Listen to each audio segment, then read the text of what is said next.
Buenas noches, bienvenidos a Especiales Pirri. Hoy estamos otra vez en nuestro horario de las 9 de la noche y aquí nos quedaremos durante los 4 meses de vida que le quedan a este programa hasta finales del mes de marzo si algo extraordinario no pasa.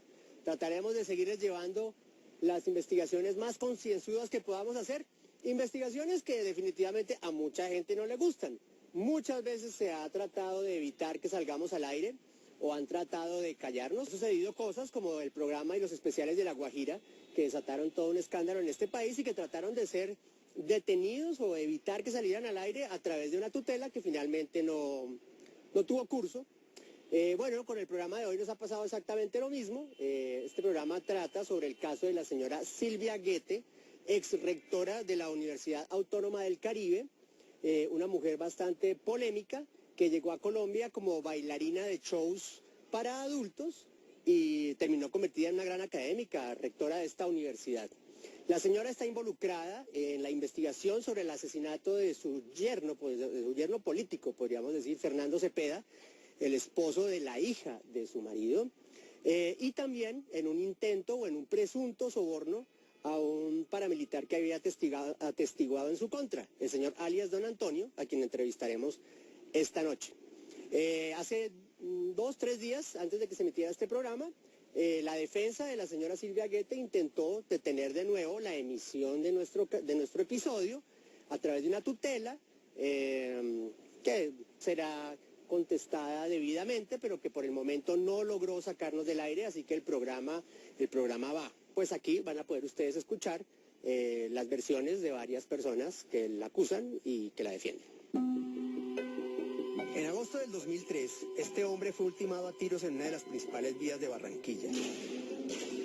El crimen, que parecía uno de los tantos ajustes de cuentas que por esa época se daban con frecuencia en la Arenosa, terminó por convertirse en la primera página de una historia aún sin terminar sobre poder, sangre y ambición, que tiene como protagonistas a dos señoras de sociedad, a la universidad más importante de la costa atlántica y a este desmovilizado de las autodefensas que alega haber dicho desde el principio la verdad. Razón por la cual una de estas dos mujeres se encuentra hoy tras las rejas y él a un paso de quedarse por fuera de la ley de justicia y paz. Y ahí viene el tema del poder de Silvia Guete. Antonio o Don Antonio, como son sus alias, fue capitán de las Fuerzas Armadas. Es el verdadero dueño del computador de Jorge 40 y acaba de cumplir la pena alternativa de 8 años por su participación en más de 170 delitos cometidos por él y sus hombres entre el 2003 y 2006, cuando era lugarteniente de Jorge 40 y jefe del Frente Paramilitar José Pablo Díaz, que dominaba el departamento del Atlántico. Desde la cárcel Picota de Bogotá, donde se encuentra recluido, el hombre que le pidió perdón público a las más de 1.700 personas que se declararon víctimas de su pasado delictivo. ¡Asesino! He venido a pedirles a ustedes con el corazón que me perdonen. Habla por primera vez para la televisión y relata cómo es que terminó siendo el testigo estrella en contra de Silvia Guete Ponce, la exrectora de la Universidad Autónoma del Caribe, sindicada de ser la autora intelectual del asesinato del ganadero Fernando Cepeda Vargas, esposo de su hijastra y heredera de esa universidad, María Paulina Ceballos. ¡Que se haga justicia, asesina! También habla en exclusiva de su posible salida de justicia y paz por este mismo caso y del poder corruptor que según él tiene Silvia Guete Ponce y con el cual estaría por arrodillar a la fiscalía a sus pies. Especiales Pirri presenta Herencias que matan. La vinculan a usted con el homicidio de José Ceballos. Yo era el comandante del Frente José Pablo Díaz. En una de esas visitas que hice a la comisión Dique, que era la encargada de Sabana Larga, Manatí, Repelón y Luruaco, el comandante de esa comisión, que es alias Aguas, me informa que hay una persona que está pagando un dinero para asesinar a Fernando Cepeda.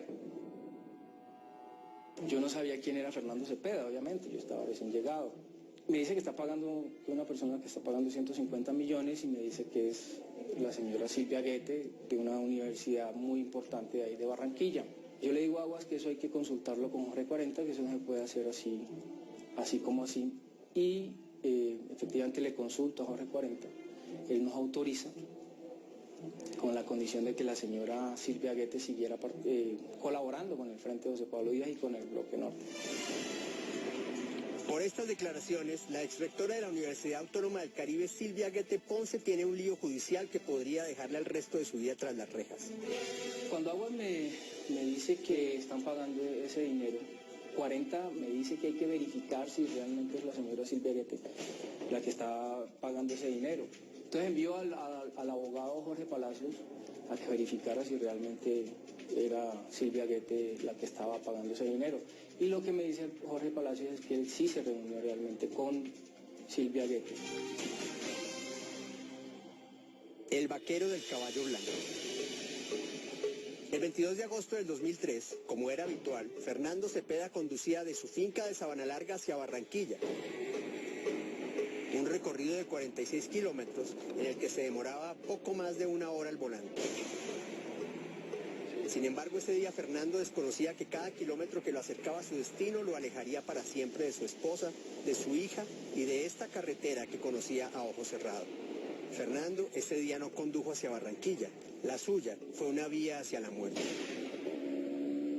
Este testimonio fue revelado por el periódico El Heraldo el 2 de marzo del 2013. Como a las 4:30 estábamos antes de llegar a Galapa, porque Aguas llamó a Felipe y le dijo que el vaquero iba en su caballo. Ya está todo listo. Lo que te dije. Estaba hablando de Fernando Cepeda. Nosotros nos bajamos del taxi y nos hicimos como si el taxi estuviera varado, para no dar sospechas de nada, para darle tiempo a Aguas que llegara con el objetivo. Ya vemos el carro blanco que viene. Yo miro la placa del carro, que era la que me habían dicho a mí, y alcancé a ver el tipo que iba manejando el carro. Pasó acompañado de una mujer.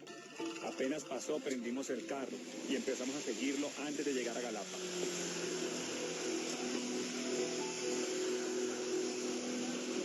Y Aguas, apenas vio que nosotros empezamos a seguir el carro blanco, siguió su camino para Barranquilla, dejándonos encargados del trabajo que se iba a hacer y la moto detrás de nosotros. Lo seguimos en el taxi yendo para el norte de la ciudad. Saco el pasacintas del carro donde guardaron el Atola, una Sig Sauer 9 milímetros corta. Bajé del taxi y me monté en la moto. El taxi se devolvió. Nosotros dejamos que pasara el carro blanco y lo seguimos en la moto con Esteban, que manejaba la moto. Y a pocos segundos le digo yo al parce, acércate. Él ya sabía el modo de yo sicariar, de yo trabajar. Él se le acercó por el lado que conducía. Yo le disparé una bala en la cabeza, que le pasó y se le incrustó a la mujer que lo acompañaba. Ella comenzó a dar gritos y el carro se fue suavemente a la cuneta. No hubo necesidad de disparar más tiros porque me di cuenta que el tiro que le había dado era mortal. Este aterrador relato, dado a conocer el 28 de enero del 2013, pertenece al ex paramilitar Rafael Antonio Velilla Delgado, alias El Costeño, recluido en la cárcel Las Mercedes de Montería y que hoy hace parte del expediente judicial que busca esclarecer quiénes fueron los autores intelectuales de este crimen. Al Costeño, presuntamente, le pagaron 5 millones de pesos por accionar el arma que acabó con la vida de Fernando Cepeda. Un arquitecto y ganadero del Atlántico, casado con la heredera de la Universidad Autónoma del Caribe, María Paulina Ceballos.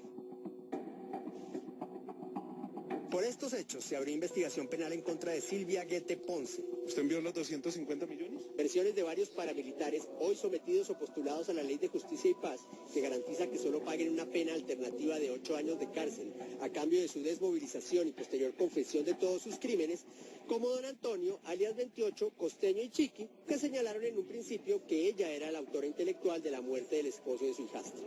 ¿Usted supo alguna vez las razones por las cuales esta señora querría que Fernando Cepeda pues lo desapareciera?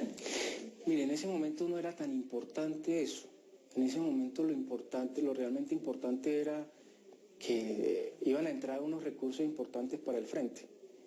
Pero lo que sí me comentó Aguas a mí en aquel momento era que había un problema entre la señora Silvia Guete y una hija del fundador de la universidad. ¿Y sabe cuál era el problema? ¿Le explicaron o no fue por encima? Era una herencia, era un problema de una herencia que había en juego. Hoy Silvia Guete se encuentra recluida en la cárcel El Buen Pastor de Bogotá y no precisamente porque se le hallara culpable de la muerte de Fernando Cepeda, sino porque se les indica del intento de soborno a alias Don Antonio para que éste cambiara su versión y dejara dudas sobre la responsabilidad que pudiera tener en este crimen. Llega Arcadio Martínez, entra a nombre de otra persona. Creo que fueron 2 o 3 veces que vino Arcadio Martínez a organizar la entrega del dinero y fue saliendo el tema de que había una plata para que yo dejara la duda en el proceso ese. Y 500 millones de pesos más para que vinculara de algún modo a un abogado que trabaja en la oficina de Abelardo de las Priellas, a Daniel Peñarredondo, para que dijera que Daniel había venido a ofrecerme plata para que me mantuviera en la misma versión. Yo denuncio ante el fiscal general con copia de la Procuraduría, la Justicia y Paz, también le envié varias copias, para que se adelantara un operativo y poder demostrar que me están ofreciendo ese dinero para cambiar esa versión. Y así fue. Un domingo se organizó el operativo, me tocó a mí enviar una persona de mi confianza que hiciera el montaje de que estaba recibiendo la plata para que pudieran llegar los agentes del CTI y capturar a Arcadio Martínez, como efectivamente sucedió. Lo capturaron con 250 millones de pesos que eran para mí, para cambiar la versión. La detención de Silvia en este momento se debe a este soborno, como le decía anteriormente, porque desafortunadamente, acorde con la ley 906, la imputación, digamos que es casi informativa del fiscal hacia el juez. Ha salido una jurisprudencia de la Corte donde establece que el juez se puede oponer la imputación cuando vea que no existen méritos suficientes. En este caso, analizando los videos, yo observo que fue pura falta de defensa en su intervención. No hizo alusión a que faltaban requisitos, a que no había mérito realmente para que a ella la imputaran. Entonces estamos buscando los mecanismos jurídicos que nos permitan mostrar eso ante un juez de garantías. A Silvia Guete pudimos entrevistarla en el 2012, cuando todavía era rectora de la Universidad Autónoma del Caribe y adelantábamos un programa sobre las mujeres en el poder. Esta ha permanecido inédita desde entonces. En ese momento, además de preguntarle sobre su vertiginoso salto de bailarina de cabaret para adultos a académica respetable en Barranquilla, y de su matrimonio con Mario Ceballos, el dueño y fundador del alma mater que dirigía, también le indagamos por los señalamientos de homicidio en su contra. En aquella oportunidad, como lo sigue diciendo ahora, negó cualquier vínculo con la muerte de Fernando Cepeda. Ella, con asesoría de sus abogados, nos dio la entrevista, pero nos prohibió usarla para ese programa. Entrevista que también fue grabada por un camarógrafo a sus servicios, que no perdió detalle de las preguntas que le hizo nuestro equipo de investigación, que misteriosamente fue víctima de amenazas después de este encuentro. En aquella oportunidad, a Silvia Guete todavía se le veía sonriente y plena, muy alejada del rostro apagado, descompuesto y sin maquillaje, que se le ve desde que enfrenta sus líos judiciales al interior de una celda. Quien sí habló y autorizó esta entrevista, concedida en abril del 2013 para un programa que adelantábamos sobre la muerte de Fernando Cepeda y la presunta responsabilidad de Guete en este homicidio, fue Luis Arturo Jiménez Celi. Realmente todos los problemas que aquejan a Silvia Guete en este momento, digamos, de publicidad, los posibles problemas jurídicos en que se ha visto abocada, no tienen otro origen que ese señor Antonio, que todos sabemos que es un delincuente de los más avesados en Colombia. Entonces, por eso vamos a probarle a la Fiscalía que él hace parte del cartel de testigos que está tan de moda en Colombia. El tercero que Silvia Guete ha tenido en este proceso. Antes había tenido la fugaz defensa del exfiscal Guillermo Mendoza Diago. Precisamente la indagatoria es para saber cuál es la imputación. Y también tuvo de apoderado al abogado Germán Gómez Remolina. En este caso, a la doctora, los medios de comunicación, escritos, hablados y televisivos, prácticamente la han condenado sin haberla oído y vencido dentro de un juicio. Pero ha sido este hombre quien la ha defendido desde el 20 de marzo del 2013. Un día después de que le negaran la detención domiciliaria a la que tenía derecho por ser madre de 3 menores y fuese detenida por el presunto delito de soborno.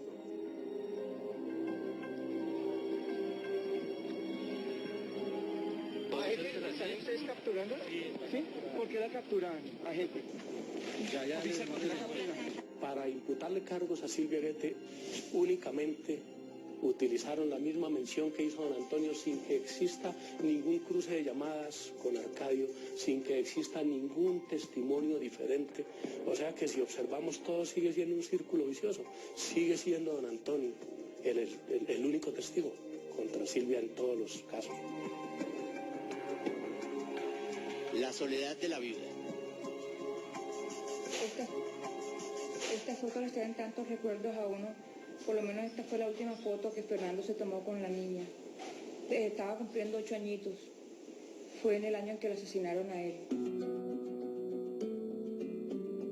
Han pasado 11 años desde que fueron tomadas estas fotos. Su hija tiene 19 y María Paulina Ceballos recuerda, como si hubiera sido ayer, los momentos previos a la muerte de su esposo. Ese día yo estaba en mi apartamento. Él me llamó, no sé si fueron minutos, segundos antes de que lo mataran, a preguntarme que si la contadora había llegado. Le dije que no, dijo, dile que me espere. Dijo, Pau, yo acabo de llegar de Bogotá, él había llegado a Bogotá, no habíamos tenido tiempo de nosotros hablar. Esta noche vamos a hablar y te voy a comentar muchas cosas, me fue muy bien. Cuando después a la media hora, a la hora, me dicen sobre la muerte de Fernando, yo no lo podía creer, yo quedé como en las nubes. Y es que desde que fue asesinado Fernando Cepeda, su vida, dice, se acabó. Fue el 22 de agosto del 2003 que lo asesinaron y a los 2 meses muere mi papá el 25 de octubre. O sea, en un año me acabaron mi familia, me acabaron todo. Quedé sola con 3 hijos. Ella, hija de Mario Ceballos Araujo, ex magistrado del Tribunal Contencioso Administrativo del Atlántico y dueño y fundador de la Universidad Autónoma del Caribe, cuenta que siempre tuvo una relación afectuosa con su padre. Él quería que yo conociera a todas las áreas de la universidad. Yo estuve en archivos por un tiempo, porque su ilusión de él era que yo el día de mañana manejara la universidad. Yo le decía que no, que yo no iba a hacer nunca eso, que de pronto uno de mis hijos, él vivía muy resentido conmigo por eso. Y él decía que cómo era posible que su única hija, a la luz de sus ojos, porque así hablaba de mí, no me interesara la universidad. Sin embargo, esa relación también se le acabó de un momento a otro. Mi papá era un tipo bueno, cariñoso, hermoso, todo lo lindo que una hija puede hablar de un padre. Mi papá fue una persona muy especial conmigo, con mis hijos. Siempre fue especial hasta cuando conoció a Silvia. Ahí fue donde cambió la relación. Nunca más volvimos a ser los amigos que éramos. Silvia pretendiera hacer un acercamiento familiar con ella para tener buenas relaciones. De ahí en adelante empiezan todos los problemas. Para María Paulina, la aparición de Silvia Guete en su vida no solo le significó el distanciamiento con su papá, también trajo consigo líos judiciales que casi la llevan hasta la cárcel. Ella puso una supuesta denuncia por constreñimiento ilegal agravado por unos anónimos que le mandaron a ella. Ella acusó a Nacimancas, a Antonio Vallejo, a Fernando y a mí. Nos dictaron medida de aseguramiento, después orden de captura. El abogado de nosotros que teníamos en ese momento, el doctor Miguel Bolívar Acuña, había habido unos runrunes que iban a dictar orden de captura y nos dijo que por lo mejor éramos que nos fuéramos, y me tocó huir, dejar a mi hija de meses, yo enferma todavía porque el parto fue difícil, dejar mis hijos tirados sin saber ellos qué me había pasado, para dónde iba. Empieza la campaña de desprestigio contra Silvia, que eso ya es de conocimiento, creo, de ustedes en la entrevista anterior. De ahí surge un complot contra ella que es denunciado, que da para dictar medidas de aseguramiento a muchas personas. Era 1995 y ella, junto a su esposo Fernando, evadieron una orden de captura en su contra por más de un año. Salíamos en los noticieros como si nosotros fuéramos delincuentes, y en los escritos del abogado de Silvia nos trataba de delincuentes. cuando decía Fernando, yo ni una Coca-Cola me he tomado de esa universidad, no hemos hecho nada malo, simplemente queremos es que se haga justicia con todas las justicias que están haciendo contigo. La Fiscalía los investigaba por el delito de concierto para delinquir agravado por cuenta de una denuncia que había interpuesto Silvia Guete. No sé cuál era la finalidad de ella, pero era acabarnos. Eso era lo que la gente, todo el mundo decía, porque no había razón de qué. Pues yo acababa de tener mi hija acababa de nacer, y yo no me voy a poner a mandar ni anónimos, ni a estar dando pasquines, y Fernando mucho menos porque él no era hombre de eso. En la universidad y en toda Barranquilla aparecieron unos panfletos anónimos que recordaban su pasado como bailarina en una compañía de baile que hacía shows para adultos y en la que supuestamente Guete hacía un striptease. Era la compañía de Pepe Bronce. Bueno, Silvia Guete era una mujer espectacular. Yo creo que la sola presencia de un escenario ponía a la gente caliente. Era un cuerpazo muy hermosa. Salía como salen esas vedettes que las han visto mucho en el cine, ¿no? Era un show de baile. Bailaban diferentes ritmos. Y a veces tenían unos cantos. Eran 4 personas nomás. Ese era el show, era un show como de media hora. Después de una segunda parte se vinculaban con el público, sacaban a bailar. Pero no pasaban de ahí. Y es que Silvia Guete Ponce llegó a Colombia desde su natal Argentina a mediados de los 80. Cuando Silvia Guete sale de Argentina, es una bailarina común y corriente, sin ninguna cultura. Su destino era terminar la gira. Barranquilla, Cartagena, Bogotá, Pereira, Ecuador y regresar. Ese era su destino. Sin embargo, su destino, común y corriente, sin ninguna cultura, como dice este periodista que la conoció en esa época y con quien entabló una amistad, dio un giro de 180 grados cuando Mario Ceballos estuvo como espectador en una de sus presentaciones.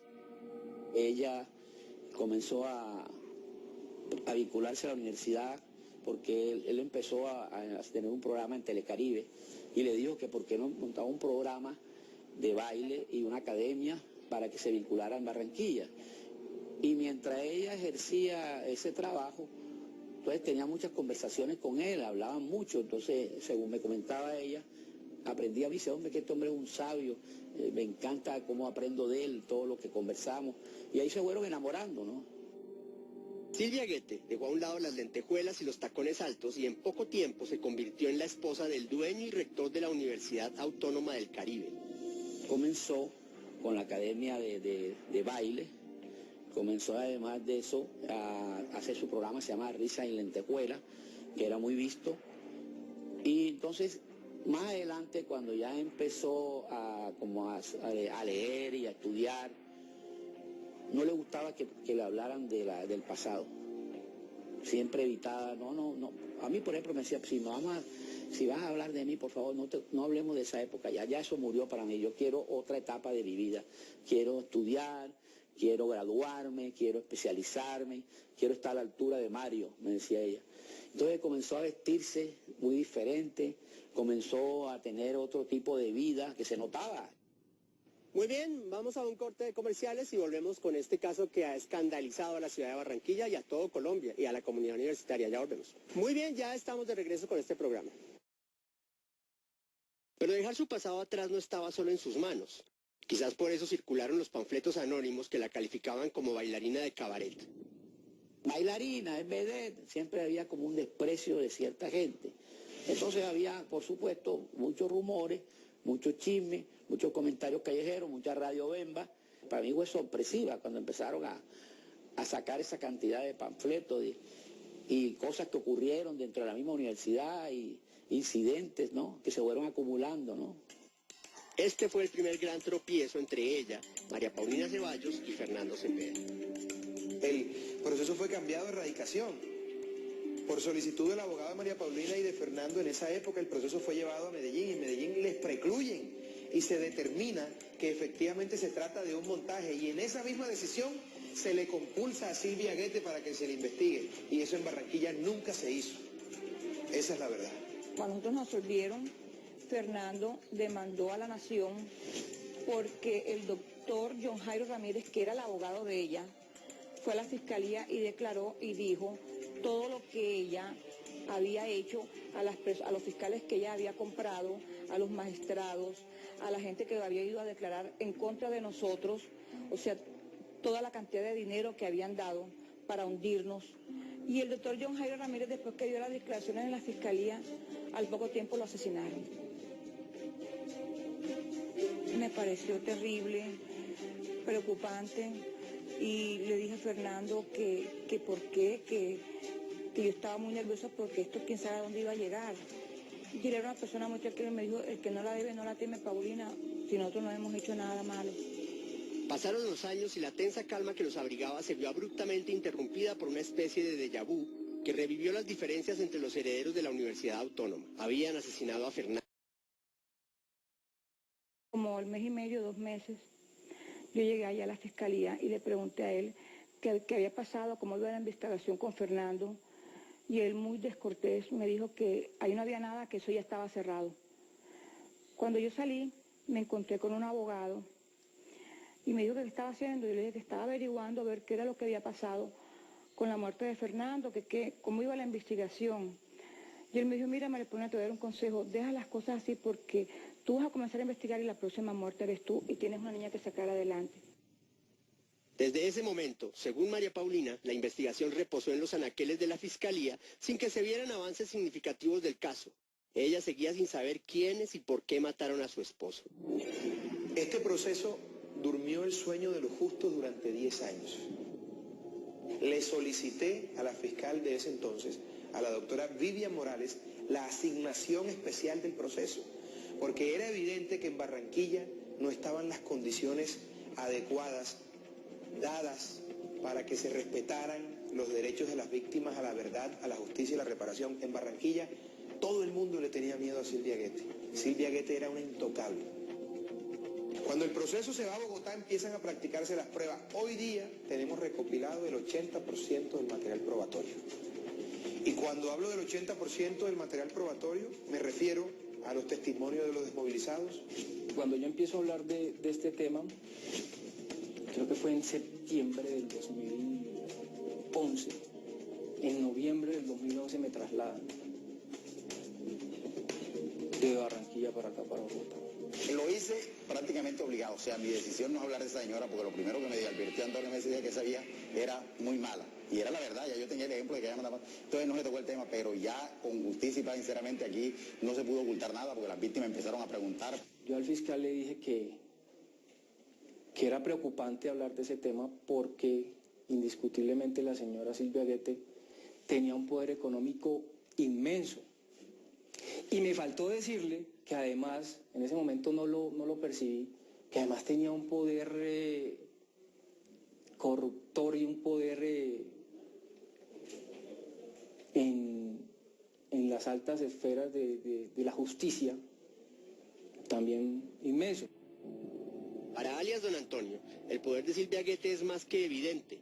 Por eso no le extraña que hoy en día el proceso de soborno por el cual ella está presa y en el que es testigo clave termine por volverse en su contra. Hoy, una de las pruebas del caso, una grabación en la que supuestamente se escucha al abogado Arcadio Martínez ofrecerle 1.000 millones de pesos para favorecer a Silvia Guete en el proceso de homicidio por la muerte de Fernando Cepeda, ya no existe. Mire, yo entregué un CD a la fiscalía con esa grabación y después me enteré que lo habían destruido. ¿Cómo es posible que en la fiscalía pueda pasar una cuestión de esas, por Dios? En la grabación decía, Arcadio me decía que dijera que a mí no me constaba realmente es que es verdad, a mí no me costaba realmente, ¿sí? Que dijera que a mí no me costaba y que dejara la duda.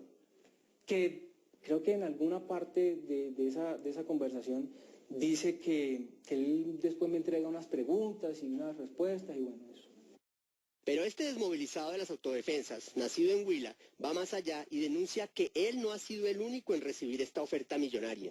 Es un proceso, como usted bien lo dice, que ha dado muchas vueltas, pero ha dado muchas vueltas porque la Fiscalía ha querido favorecer a Silvia Guete.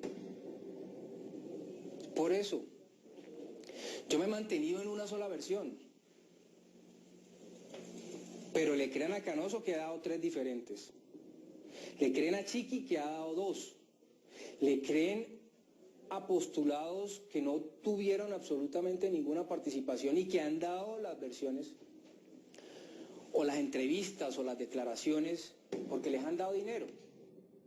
Este es José Gelbes Albarracín, alias El Canoso, uno de los hombres que según don Antonio ha cambiado su versión por dinero. La señora Huerta, la que era la rectora de la Universidad Autónoma, que la tienen vinculada en un proceso ahorita, que se lo echaron ahí, diciendo que la señora fue el que mandó a matar al señor Fernando Cepeda, y resulta que eso no es así. El que mata a Fernando Cepeda es Aguas, que era el marido de la viuda en este momento, que es María Paulina. Y como la señora Huerta no pagó la extorsión y que a mí me consta, porque yo escuché muchas veces al señor Antonio diciendo ahí, o ese la paga o la echamos para adelante. Y resulta que Antonio en las declaraciones le tira la bola 28 se la tira Chiqui contó la verdad. Pero la señora es inocente y esa injusticia no se pueden dejar pasar porque aquí es la transparencia de las cosas. Esta grabación fue difundida bajo el titular Silvia Guete, la otra versión por el periodista Alejandro Arias, quien se presenta como miembro de la Fundación para la Prensa Libre. La hizo pública en septiembre del 2012 y un año después, la defensa de la exrectora de la Universidad Autónoma del Caribe pidió la práctica del testimonio de El Canoso. Fuera de eso es la calidad de los testigos, lo que más nos permite que hemos analizado muchos procesos de justicia y paz donde ellos han declarado y en casi todos hay inconsistencias. O sea, son personas que por obtener beneficios de justicia y paz se han dedicado a salpicar a las personas, a veces por encargo, a veces por simplemente recomendación de otros delincuentes del mismo tipo. Curiosamente, dice don Antonio, un abogado y un periodista le ofrecieron dinero a Canoso para que cambiara su versión. El señor Gelbes Albarracín dice que para la época en que muere Fernando Cepeda yo no había llegado al frente de José Pablo Díaz. O sea, él no tiene idea de lo que estaba hablando. Él de lo que habló fue de lo que le contó Chiqui o de lo que le dijo Chiqui que dijera, o de lo que le dijo un periodista y un abogado que fueron a ofrecerle 100 millones de pesos. Eso lo manifiesta, es que eso lo dice Canoso también en una declaración jurada. Por esas declaraciones del Canoso y las de otro desmovilizado, Juan Francisco Segura alias El Alacrán, también difundidas por el periodista Alejandro Arias, la investigación por la muerte de Fernando Cepeda tuvo un giro inesperado. Bueno, la verdad es que a Silvia Guete no la conozco, como igual tampoco conozco a Paulina. Lo único que le puedo decir es lo que hubiese planeado yo con alias Agua en el año 2002, donde ese asesinato, la señora de él, la señora Paulina, que no la conozco, estaba dando un dinero por el asesinato de ese señor, pues tendría sus razones y hasta donde tengo entendido, la señora Paulina tenía una relación sentimental con alias Agua. Según estas versiones, sería María Paulina Ceballos, y no Silvia Guete, la autora intelectual del homicidio de su esposo, del ganadero Fernando Cepeda. Por estos hechos, María Paulina fue detenida en Barranquilla y trasladada a Bogotá, acusada de presuntamente haber planeado junto con su presunto amante, el paramilitar alias Aguas, el asesinato de su propio esposo. María Paulina Ceballos. No, eso es una injusticia lo que están cometiendo en esa señora. Sería el segundo caso donde unos paramilitares habrían asesinado a unas personas involucradas en unos casos muy graves por un crimen pasional. Cosa curiosa, como está sucediendo con la muerte y desaparición del director de regalías en Córdoba, el señor Zapa. Y mientras María Paulina se volvía blanco de todos los reflectores de la prensa que han seguido muy de cerca el novelón en que se ha convertido su vida desde que apareció Silvia Guete en Barranquilla, parece que Edgar Ignacio Fierro Flores no termina de saldar las deudas con la justicia. De acusador pasó al banquillo de los acusadores. Como todo eso que uno habla en justicia y paz se compulsa para que se investigue en la ordinaria, entonces resulta que una fiscal de derechos humanos, que no tiene nada que ver con justicia y paz, decide que yo estoy diciendo mentiras porque quiere favorecer a Silvia Guete. Me compulsa unas copias a la unidad de falsos testigos y me imputan falso testimonio y fraude procesal y soborno. Y me imponen una medida de aseguramiento que es la que me impide en este momento salir a disfrutar de mi libertad. Don Antonio, hasta este momento van 2 o 3 personas, todos del mismo grupo paramilitar de don Antonio. Perfectamente él puede conseguir que 50 digan lo mismo, pero esta defensa va a probar que cuando una persona miente en un contrainterrogatorio se le va a hacer esclarecer la verdad.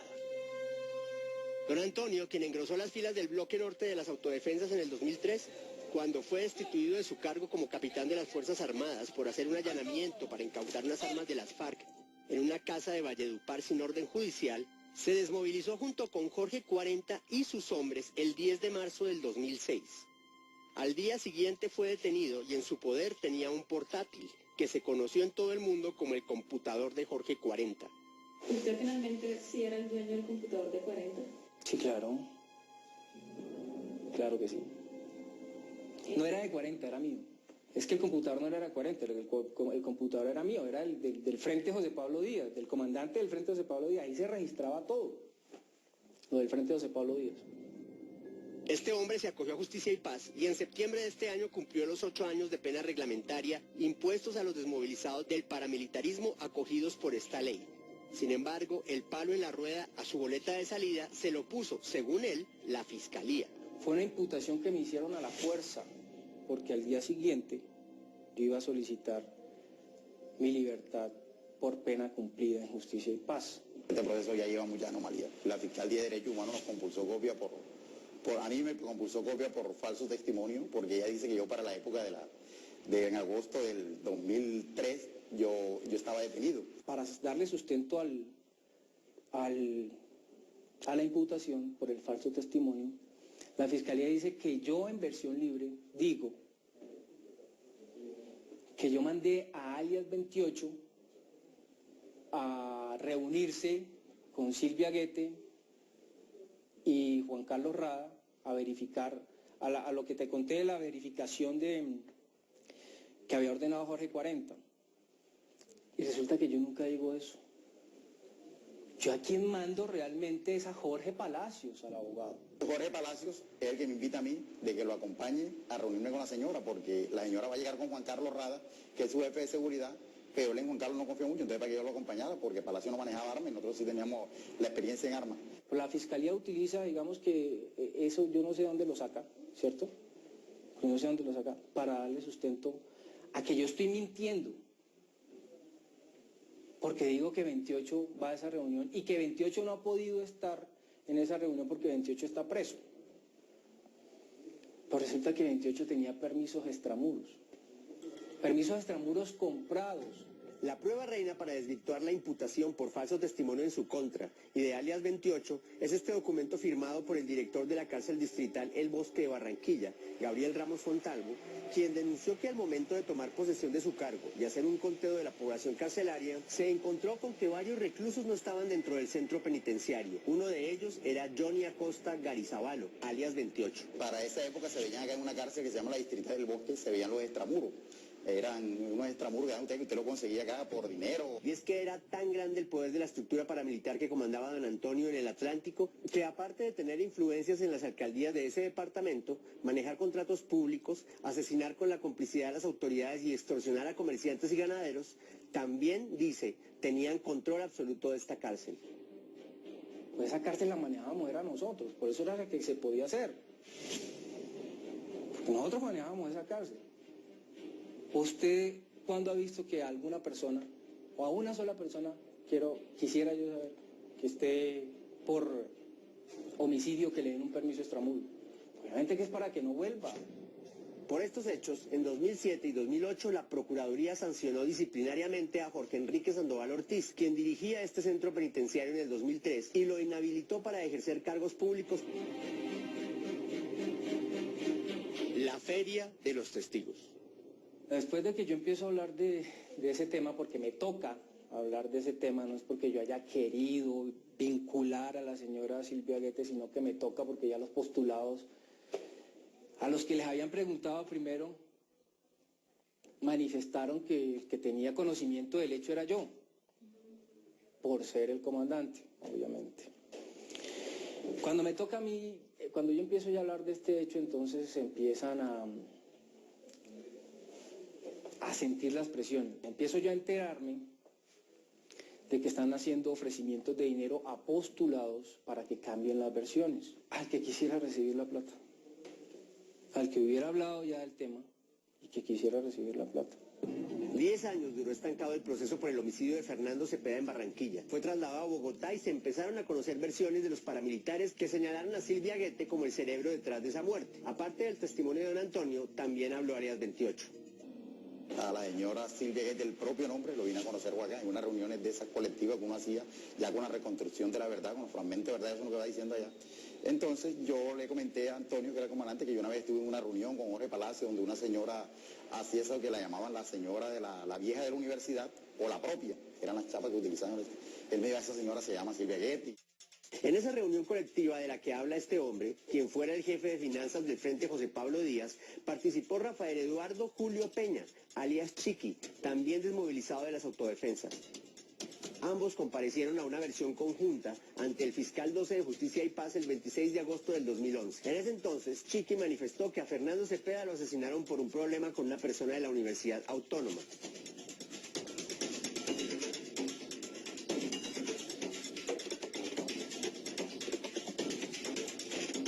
Casi 2 años después, el 7 de mayo del 2013, vuelve a declarar. Me llega a mí una declaración jurada que da Rafael Eduardo Julio Peña, alias Chiqui, donde ya cambia todo lo que dijo en la primera versión de Justicia y Paz y le echa la culpa a María Paulina Ceballos. Y yo empiezo a mirar bien esta vaina, ¿qué pasó aquí? Ya había denunciado yo que le estaban dando los 200 millones de pesos o que estaban ofreciendo los 200 millones de pesos y después veo que Chiqui cambia la versión, porque fue un cambio realmente radical. Y empieza la Fiscalía a buscar una cantidad de testigos para favorecer a Silvia Guete, porque así lo están haciendo.